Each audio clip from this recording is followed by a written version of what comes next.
来复盘一局昨天打的圣贤素材，左手圣贤，右手莲华，差点6连击，又小伤了300分。14.9更新之后，卡隐没了，纳尔没了，玩卡莎的也变少了，这对圣贤来说都是利好。这把的什么是莉莉娅新版金水监狱，开局按留牌习惯留了减脂的牌，我现在的抓牌优先级是减脂大于莲华大于决斗。落手那边削了，并且扩展性不如另外2套，现在只要能3减脂开，我就觉得这把分稳了。2-1的时候来了很多对子，我选择全流，但不 F 沉淀一下。F 上去的效果除了多一个人口外，增加2-3废卡的概率对我的过渡来说没有帮助，相反会让我的1废卡对出来的概率变小，对长远的连胜来说是负提升。2-2的时候留的诺手对出来了，虽然个人偏好减脂系过渡，但是以质量优先，整体换到了天降这边。第一轮海克斯刷新是在2阶段竞野前，手里合了鬼书和坚定的心，这里在打连胜，所以不是失败中变强。神域这边没有技术牌，所以也刷掉了，能选的有辅助装和殉道者，殉道者是玩塞拉斯这边比较顶级的强化，所以果断选下。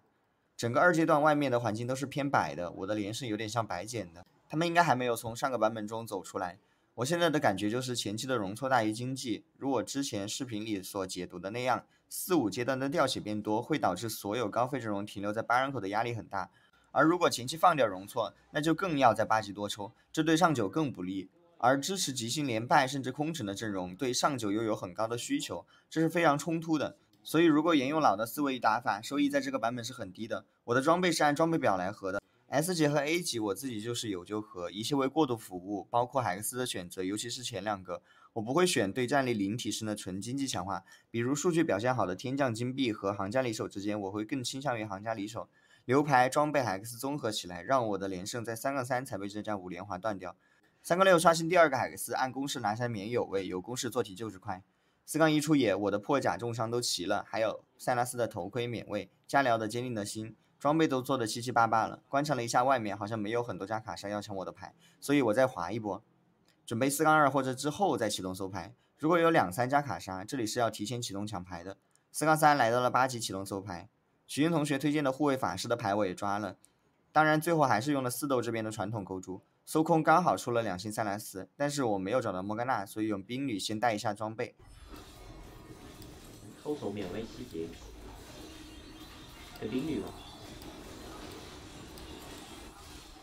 后手免位是不是直接加法强了？后手免位啥也没有。啊，加法强了，你这个。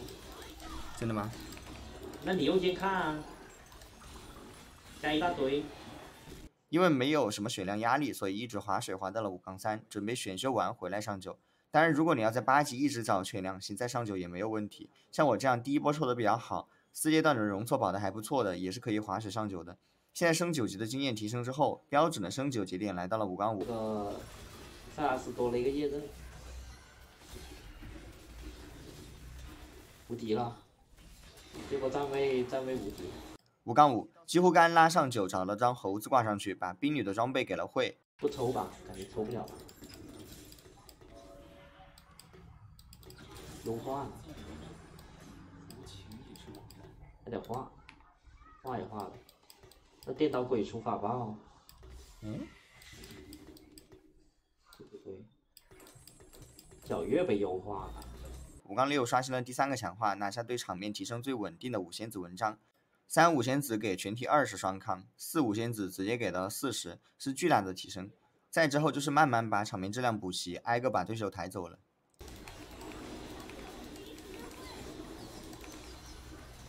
这边有位排名巨低。不低啊，不低。接受了。不是接受，是不低。我说排锦梅有位在大数据里面。不低啊，我才查过，在大数据里也不低。4.7还是4.8了都。你检索你没有把那个豆色排除。我是说全部的呀。哦，他就在这里面抢。那肯定就是说这个海克斯别人拿到就失误了，到时候接受了。无敌了，又干了。OK， 懂你意思。没理解。这个包都没有包死你，塞拉斯。吊打的。输出呢？如何吊打？吊打呀，他一个人围殴所有人嘛。要被吸干了。我太了解午夜红溪了。根本抽不动啊，这四五件。我意思说让他的这个狙神没有效果就行了。他这个狙神这样子打满伤害的有点。如果说你洛因为开技能直接飞他脸上了，还打不住他。那这个青龙刀洛明显是对的吧？放了多少个技能？感觉就不一样了，这青龙刀洛。你的泰坦输啦！啊，泰坦怎么输啊？泰坦也是赢的呀。泰坦还不输啊？那个法强都被砍烂了，还在泰坦，每次青龙刀启动不输了。哦，这样吗？